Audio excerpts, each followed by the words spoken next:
Você está escutando o Cealicast, um espaço de debate sobre alfabetização, leitura e escrita.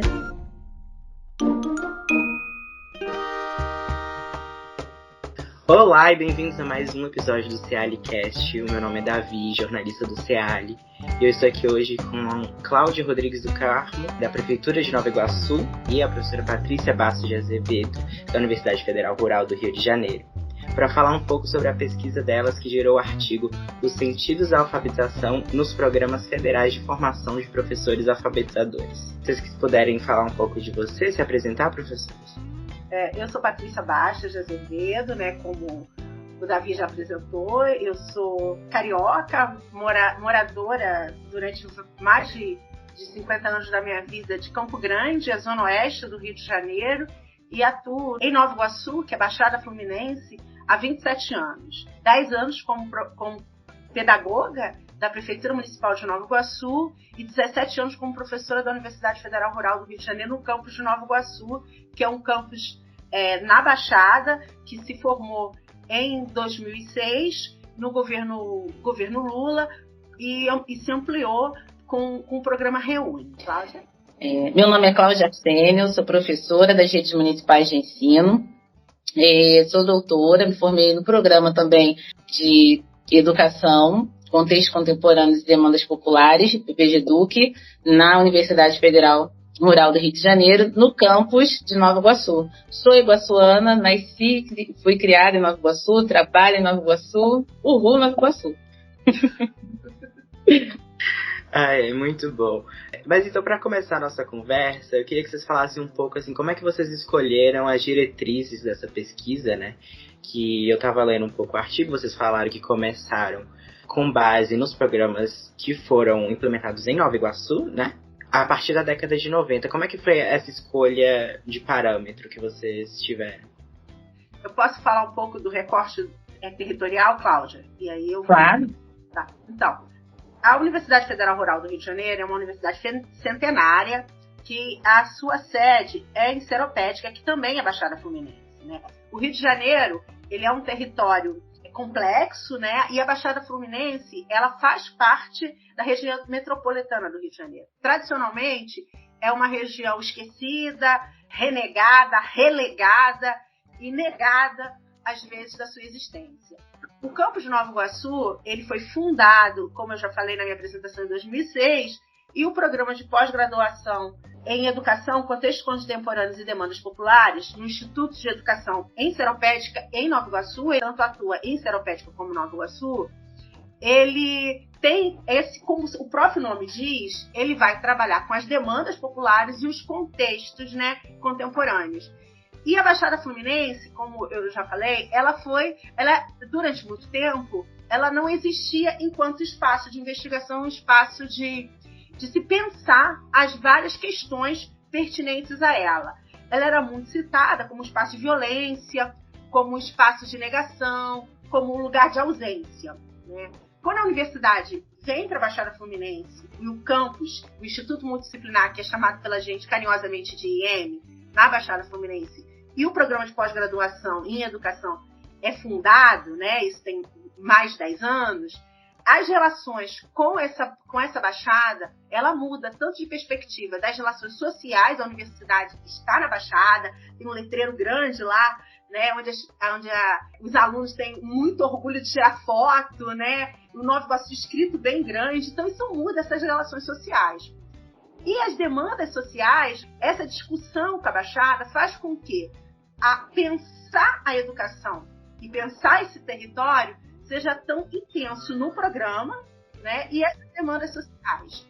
A Cláudia é uma professora da Baixada Fluminense, que atua na Baixada Fluminense, uma especialista em alfabetização e com várias questões de alfabetização. Eu também pesquiso letramento desde o mestrado, doutorado, e aí a gente juntou esse local intenso e que foi durante muito tempo negado, mas com muitas potencialidades, Algumas questões nossas mesmo, das nossas identidades, a nossa identidade de gênero, a nossa identidade de mulher, a nossa identidade minha como trabalhadora, que trabalho na Baixada Fluminense, mãe, professora, e Isso fez com que a gente fizesse esse recorte de olhar a Baixada e olhar os programas, que aí eu acho que a Cláudia vai ajudar melhor a identificar e pensar com você por que se recorte dos programas. Mas a gente fez uma escolha a nossa escolha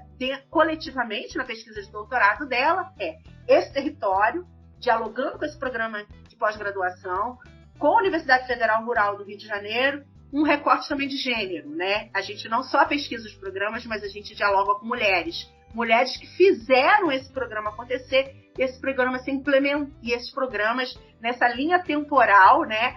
Que a gente não trabalha com a linha temporal, mas com a espiral do tempo, que é uma metodologia que a Cláudia constrói no mestrado, a gente constrói nesse diálogo. Então, essa espiral de tempo constituída por essas mulheres que fazem a formação, atuam como professora e que são os nossos diálogos e, como a Cláudia chama, coautoras dessa tese e, de certa forma, desse artigo.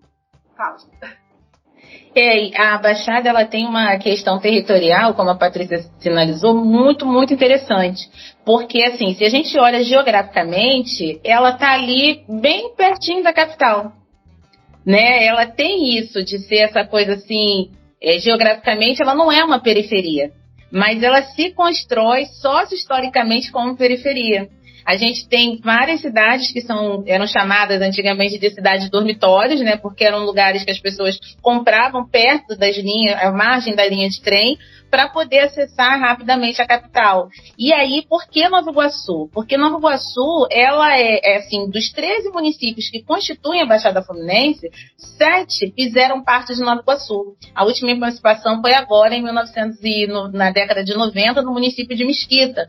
Mas a gente tem aí Duque de Caxias, São João de Meriti, Belfor Roxo, Mesquita, Nilópolis, tudo era Nova Iguaçu. Quando a gente chegou aqui, não tem o pessoal da geração mais antiga, quando a gente chegou aqui, tudo era Nova Iguaçu. E aí os municípios foram se emancipando, né? E hoje Nova Iguaçu tem uma relevância, além de ser mãe, né, de todas essas cidades, ela tem essa relevância também por hoje se constituir como um polo comercial muito importante na Baixada. Né? Várias pessoas vêm fazer suas compras ali em Nova Iguaçu, e aí tem a ver com a construção, né, da Via Dutra, da Via Light, isso a gente pensando historicamente, mas Nova Iguaçu tem essa relevância e também esse recorte, além do nosso programa estar lá, e de ter essa demanda popular mesmo, da gente pesquisar e entender esses espaços, essa relevância histórica absurda da cidade e essa relevância também. Quanto às professoras, né, e esse recorte é muito interessante, porque quando a gente fala de alfabetização, nós temos ali, quando a gente costuma se dizer, né, o professor. No caso da Baixada, é a professora, porque é um número muito expressivo e muito maior de professoras alfabetizadoras que vão fazer essa alfabetização acontecer no município. E a escolha do programa, Cláudia, eu acho que vale a pena. Por que a gente escolhe esse recorte temporal? Então, aí nós fazemos essa escolha a partir desse momento que a gente vai eleger Nova Iguaçu, nós começamos a observar quais programas foram desenvolvidos na cidade para os professores alfabetizadores, né? Os programas que vieram, federais, e que o município abraçou e começou a desenvolver. Dentro desse recorte, a gente ainda fez mais um recorte que é nos programas que tinham cursos de formação continuada de até 180 horas, né? E aí, dentro desse recorte, nós encontramos 7 programas, que são o PCN em Ação, em 99, foi criado no governo Fernando Henrique, o PROFA também no governo Fernando Henrique, em 2001. Depois a gente tem o Proletramento, governo Lula, né, que aí ele vai de 2007 a 2011, o PNAE, que já é o governo Dilma, 2012 a 2017, mais alfabetização, governo Temer, 2018, e o último programa que a rede abraçou até 2020, que a nossa pesquisa ela tem esse marco da década de 1990 a 2020, foi o programa Tempo de Aprender, já agora esse último no governo Bolsonaro. Esses programas foram escolhidos porque eles foram os programas que a rede, né, aderiu durante esse período dentro desse recorte. Então, agora voltando um pouco mais para a análise dos programas em si que vocês fizeram, né, uma análise dialógica do discurso, vocês também focaram bastante em como a linguagem era utilizada na descrição desses programas, falando de alfabetização e letramento, os conceitos que cada programa utilizava, até o tempo de aprender, né, que vocês citaram, ele nem usa a palavra letramento, ele usa literacia, se não me engano. Eu queria ouvir um pouco de vocês sobre como vocês acham que a linguagem, nesse sentido, ela atravessa também as questões políticas e sociais, e como é que isso foi afetado na execução dos programas em si. Então, posso falar, Patrícia? Quer falar? Não, pode falar. E o que acontece? A análise dialógica do discurso, vou explicar de forma bem breve, né? Porque não tem como se aprofundar. Mas, basicamente, ela vai tomar alguns conceitos desenvolvidos ali por Bakhtin, que é uma outra marca do nosso grupo de pesquisa. Nós gostamos muito de trabalhar, de analisar a linguagem por esse olhar, né? Por um olhar mais bakhtiniano. E aí tem um conceito do Bakhtin, que é o dialogismo, que ele é muito interessante para nós no contexto da pesquisa, porque ele vai entender que o enunciado, né, que ele é situado socio-historicamente, e que ele está sempre atuando em responsividade. O que eu quero dizer com isso? Os programas elaborados, esses textos, né, que foram desenvolvidos para os programas, nós entendemos ele no contexto da pesquisa como um enunciado. E aí, essa resposta que vem, ela é elaborada, né, pelas professoras interligando o que foi dito, as diretivas que foram elaboradas pelos governos federais, né, que perpassaram esses programas, o que eles entendem por alfabetização, o que eles entendem sobre ser alfabetizado, que foi uma coisa que a gente observou muito claramente na pesquisa, essa diferença entre o que é alfabetização, que geralmente é entendido como a aprendizagem dos aspectos notacionais da escrita, né, compreender o sistema de escrita alfabético, mas quando você vai ver o que cada programa espera de um sujeito alfabetizado, a gente tem um deslocamento de foco muito interessante, porque não se fala de decodificação, mas sim de você utilizar a língua escrita em variadas situações e práticas sociais, aproximando o ser alfabetizado com o conceito de letramento. E isso acontece em todos os programas. Você tem às vezes o programa não se refere textualmente ao letramento, mas a gente observa bem isso, que o que é ser alfabetizado está numa ponta e o que o programa vai fazer como diretiva de alfabetização está na outra. Então, isso é muito interessante, porque a linguagem ela vai permeando esses programas e nós vamos nos colocando em resposta. O nosso próprio artigo, a gente apresenta isso. A nossa análise é uma análise responsiva ao que foi lido, ao que os programas estão dizendo, a nossa forma de interpretar esses textos, né? A gente até pontua. A análise dialógica, eu gosto muito dela porque ela nunca é a única análise possível, mas ela é sempre uma das análises possíveis, porque a gente vive um momento histórico. Então, a nossa resposta àquele texto, ela vai ser permeada por esse momento que a gente está atravessando. Eu acho que isso é uma questão que a Cláudia está apontando no final, que é fundamental para a gente pensar e como a gente pensa a pesquisa no grupo de pesquisa, no nosso grupo de pesquisa, o LAETARE, que é o Laboratório de Estudo e Ensino das Trabalhadoras que Afetuosamente Resistem. Isso é uma marca nossa, por isso também uma escolha por pautar e analisar esses programas nas vozes das mulheres, é que sentidos construídos, propostos, tecidos, eles são disputas políticas. Então, a escolha de algumas expressões e do uso dela, o abandono no último programa da palavra letramento em prol de uma expressão mais comum em Portugal, que é a literacy, essa luta, ela vai... quando a gente faz a análise desses programas e dos textos dele e no discurso das professoras, a gente sutilmente consegue compreender e visualizar os indícios que nos dizem as disputas políticas que existem. O letramento, a alfabetização, a literacy, elas não são espaços neutros, né? Aprender a ler, escrever, o uso da língua não é apenas uma ferramenta social, né? Ela também é uma disputa política. A escolha da fala, a escolha das palavras. e a escolha de como falar, do que falar e para quem falar, ela mostra um panorama histórico das tensões existentes, das negações e das afirmações. Então, quando a gente faz essa opção por trabalhar com o campo discursivo dentro de uma perspectiva bakhtiniana, a gente está pensando também nessas tensões existentes nesse campo discursivo. Então, isso é fundamental para a gente, não só para a pesquisa, né, mas para o grupo de pesquisa também, que compreende os processos históricos que constituem a educação na Baixada Fluminense e no Brasil, né, no nosso local e no aspecto mais nacional, como umas relações de enfrentamento e de disputa, não negando os espaços de correlação de força e poder. E aí, quando a gente faz a opção por esse recorte temporal, faz a opção por esse local, por esse espaço geográfico e por essas vozes femininas, a gente também está fazendo um discurso que é posicionado politicamente, ideologicamente, dentro dessa perspectiva, inclusive teórica, que a gente traz para as nossas investigações. E falando dos programas, né, desses discursos dentro dos programas, é muito interessante o seguinte: quando o PCN em Ação, que é o programa inaugural, né, para professores alfabetizadores a partir da década de 90, que é importante também dizer que estava acontecendo movimentos internacionais importantes nessa década, né? O ano de 1990 ele também não foi escolhido aleatoriamente, ele foi declarado pela Unesco como o Ano Internacional da Alfabetização. Então, e tinha todo um movimento, né? Aquelas conferências, educação para todos, todas aquelas coisas estavam acontecendo nesse período, na década de 1990.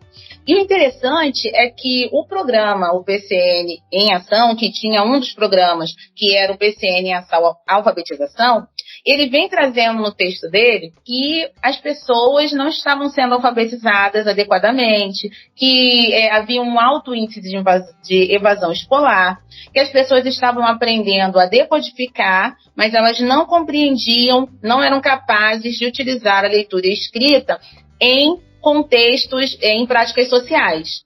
Então, o programa ele vai propor uma alfabetização com base em textos. O interessante é que a gente observa uma progressão nessa ideia. Aí vem o PROFA, também com essa ideia de uma alfabetização com base em textos, retomando, pegando ali os conceitos da psicogênese da língua escrita, da Emília Ferreiro, entrelaçando isso e sempre partindo dos textos. Quando chega o proletramento, ele já vai ser mais incisivo nessa questão dos textos e ele já vai trabalhar com a questão dos gêneros textuais, né, que circulam na sociedade, vai começar a propor gêneros textuais na sala de aula. E assim, nenhum desses três programas, em nenhum momento, eles desconsideram os aspectos notacionais da língua.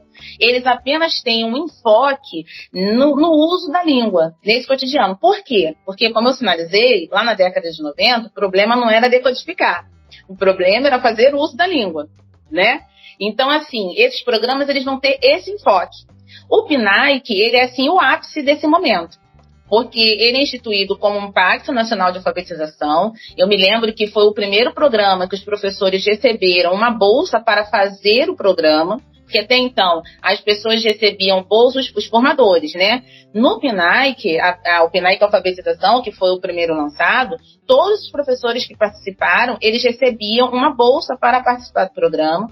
Era uma formação em serviço e no horário do serviço. Então, foi um grande diferencial do PNAEC em relação aos outros programas. E no seu texto, ele tem muito essa questão da socialização de práticas, e no seu texto a gente tem ali esse ápice dos gêneros textuais, de você pensar sequências didáticas. O PNAEC, eu me lembro que ele chegava, e eu vi o PNAEC em 2 momentos, né, como pesquisadora e como professora nas salas de aula de Nova Iguaçu. Iam chegando caixas e mais caixas de livros belíssimos, maravilhosos, de literatura, para que nós pudéssemos trabalhar com as crianças ali. Então, assim, logo após o PNAEC vem o governo Temer. E a gente vê que o governo Temer ele já vem uma retomada inversa. Ele já começa a não pensar mais na questão do uso, mas ele já retoma, já começa a sinalizar, ele faz um recorte da BNCC para falar de consciência fonológica. Voltando, não estou dizendo que nos outros programas não era trabalhado isso, estou falando de enfoque, de centralidade. E aí o governo Temer, ele faz um curso, ele coloca ali o Mais Alfabetização. Um diferencial desse programa é que vem os assistentes, e aí a gente fica naquela coisa, né, uma dúvida, e eu estava refletindo sobre isso, eu já não sei se é ou isso ou aquilo, ou se são os dois. A gente fica com uma dúvida. Esses assistentes, eles são uma precarização do trabalho docente, ou é um diálogo dessa pessoa que está se formando com a escola, ou são as duas coisas? Porque você tem vários problemas acontecendo na escola, as crianças não sendo alfabetizadas adequadamente, ali nos ciclos de alfabetização, e aí você entende que o problema é você colocar mais uma pessoa. Então, você está dizendo que o problema não é as salas superlotadas, não são as condições que os professores trabalham, não é nada disso. O problema é que não tem mais alguém para ajudar esse professor. Seria bom se todos os professores tivessem auxiliares? Seriam, não estou dizendo que não. Estou dizendo são os enfoques que vão sendo dados. É interessante para uma pessoa que está se formando, estar na sala de aula, receber uma bolsa para estar ali colaborando muito. Com certeza, esse diálogo entre a universidade, essa formação, né, que era sugerido que esses assistentes, eles fossem, em Nova Iguaçu, né, pelo menos, fizessem esse diálogo com cursos de pedagogia, pessoas que estavam se formando. Então, isso, assim, muito agregador para essa formação. Mas, como a gente estava falando, a gente não pode esquecer o contexto político que nós estávamos vivendo, de precarização do trabalho docente. Então, essas demandas, né, que vão se tocando ali. E aí vem o tempo de aprender. E o tempo de aprender, ele tem um enfoque na consciência fonêmica, né? Inclusive, ele vai induzir o método fônico dentro do seu programa. E quando você tem um enfoque no método fônico, né, realmente um método sintético, você está retomando os aspectos notacionais da língua, que lá em 1990 eles já estavam dizendo que não estava dando certo uma alfabetização dessa forma. Então, assim, o programa Tempo de Aprender foi muito criticado na época, vários pesquisadores da alfabetização se posicionaram por esse caráter pendular que ele assumiu, né? De você estar fazendo uma progressão e, de repente, ele vem o governo Temer mudando pelo programa Mais Alfabetização, já começa a retomar um enfoque na consciência fonológica, e o governo vem falando isso. Só que hoje, as demandas culturais que nós temos, né, e sociais e de interação, não nos permite mais pensar a alfabetização somente como uma decodificação. E aí, o que acontece? O que eu faço com letramento? Letramento é uma palavra que ele vai surgir no governo Lula, vai ter seu ápice no governo Dilma. Os PCNs em ação já vem trazendo o letramento, mas vai, né, pró-letramento, 2011. Não podemos usar essa palavra. Então vamos usar o que? Literácia ou literacia, que é no português lusitano. Mas o interessante é que eles usam isso, eles colocam vários livros online para as pessoas acessarem. Os cursos não necessariamente era preciso ser professor para fazer esse curso. Eu não estou criticando, estou expondo o programa. Não estou criticando ainda. Estou expondo o programa. Eles colocam tudo isso, mas o que eu acho mais interessante é essa retomada do aspecto notacional da língua como centralidade. Porque o que você está dizendo quando você faz isso? Que o problema da alfabetização é o método. Entendeu? E eles dizem que agora nós estamos fazendo uma alfabetização baseada na ciência. O método fônico foi criado no século XVIII e foi substituído pelo método silábico porque ele não correspondeu à demanda já naquele período, né? Eu não vou entrar aqui nessa questão de método. Eu acredito que o professor ele deve usar o método que ele se sente mais confortável. Não existe alfabetização sem método, não existe alfabetização sem conhecer os aspectos notacionais da língua, mas também não existe alfabetização se a pessoa não for capaz, ao final dessa alfabetização, de se utilizar da língua escrita. Então é aí que entra a questão do letramento. Acho que eu fiz um resumo, né, desse contexto histórico. E agora, né, com a eleição desse novo programa, do novo governo, nós estamos assim ansiosos para ver como vai se dar a nova política de alfabetização, que já retoma o termo letramento. Então, para você ver como a linguagem, ela marca mesmo, né? A gente é uma questão política, é uma questão de disputa, e a linguagem, ela fica ali, marcando esses territórios, esses espaços, quem é quem, em que contexto. Sim, falando de futuro, né? Acho que para a gente finalizar, eu queria perguntar para vocês, assim, ao final dessa pesquisa que vocês fizeram, mas também levando em conta a experiência de vocês como professoras e tudo isso, quais vocês acham que são os acertos que no futuro o governo e as iniciativas do governo têm que repetir, quais erros têm que evitar, e o que vocês esperam do novo governo, né? Que não é mais tão novo assim, mas o que você acha que tem que ser colocado em prática? A gente tem uma esperança muito grande que se retome uma política que dialogue com as professoras, né? E com o chão da escola.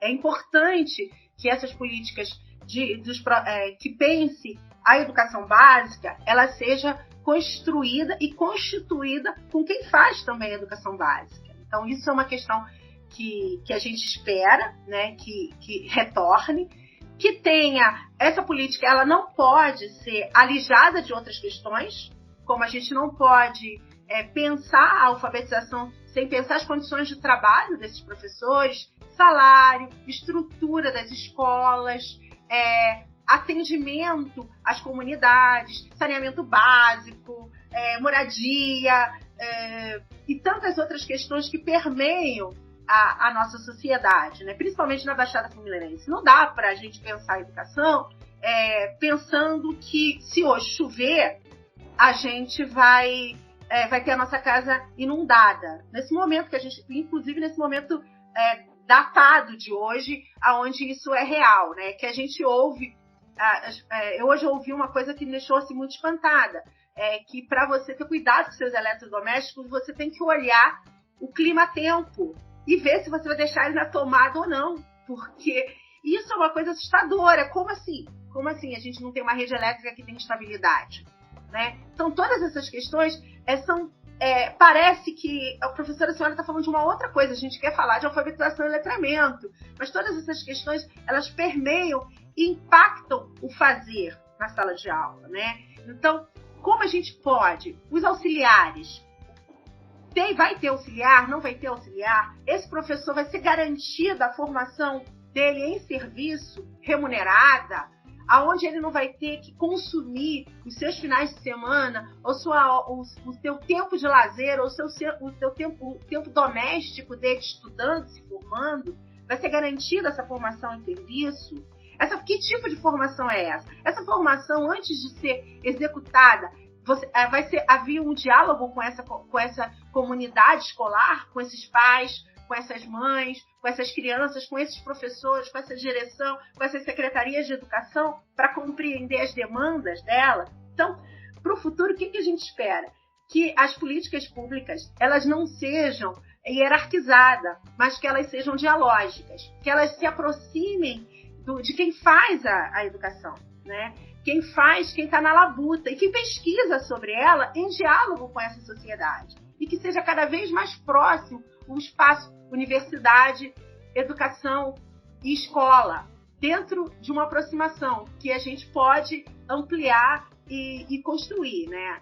A gente está com muita esperança que se retome isso de fato. A gente acredita nessa luta, ela é uma crença política nossa, né? Então, quando a gente faz pesquisa, a gente não pode pensar que a gente faz pesquisa de forma ingênua, a gente obviamente faz uma pesquisa ideológica, todas as ações são ideológicas sempre, e a gente acredita nessa luta que é constituída basicamente por mulheres, né? Mulheres, em sua grande maioria pretas, que são moradoras da periferia da Baixada Fluminense e que educam os filhos de outras mulheres, né? Então, pensar alfabetização e letramento não pode ser descontextualizada dessas questões políticas macro, né? E a nossa esperança do nosso grupo de pesquisa, com a pesquisa da Cláudia, que concluiu, Cláudia é doutora já, e das outras pesquisas que são feitas no nosso grupo, é que a gente contribua para esse crescimento de uma sociedade mais justa e igualitária.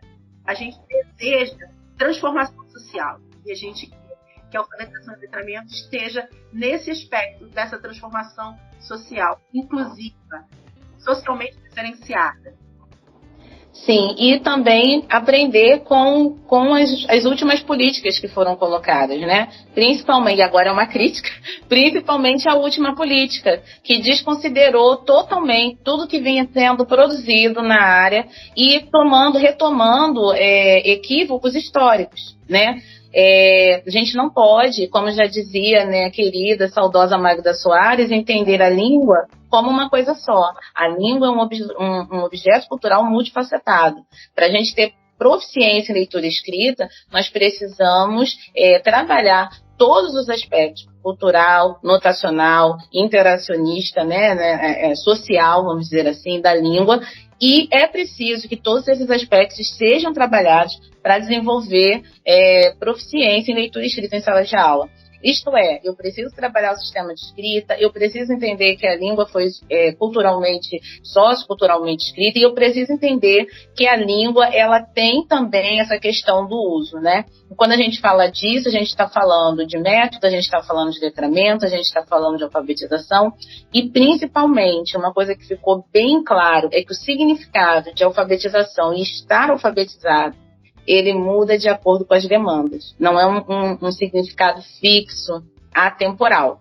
Então, isso também é muito importante. Não esquecer disso. Ao se pensar numa política, não jogar tudo que foi feito no lixo, mas construir a partir dali. Vocês têm mais alguma coisa a acrescentar? Querem fazer algum comentário antes da gente finalizar? Quero agradecer o convite, né? O SEALI é uma referência, todos nós lemos o SEALI, as coisas que são produzidas, todo mundo que trabalha com alfabetização no Brasil, com certeza já leu alguma coisa, já consumiu alguma coisa sobre o SEALI, e nós somos gratas, né, pelo convite, por poder compartilhar essa pesquisa, que é uma pesquisa realmente que vem da periferia, que fala sobre a periferia, né, do nosso estado, e uma pesquisa cheia de esperança, né, de que, parafraseando aqui, né, dias melhores virão. Obrigada, Davi. Eu quero corroborar com o que a Cláudia falou, agradecer esse convite. Eu fiquei muito feliz quando a gente recebeu o e-mail, né? E reafirmar tudo que ela falou e dizer que foi um prazer estar essa tarde, esses momentos com você. Você é muito simpático e agradeço muito a oportunidade. Um grande abraço.